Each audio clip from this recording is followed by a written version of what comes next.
when I first came here, when he had told me about the very severe gum disease, he was very concerned. And when I was just going to come here for the sole purpose of having dental work done.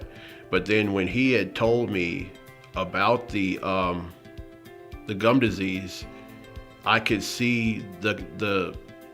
concern in his eyes, and all of a sudden that made me want to become concerned, and it was a no-brainer to have treatment done. I mean, whenever I eat something, I would feel pain, or if I brush my teeth, I would, my gums would be bleeding, but after the treatments,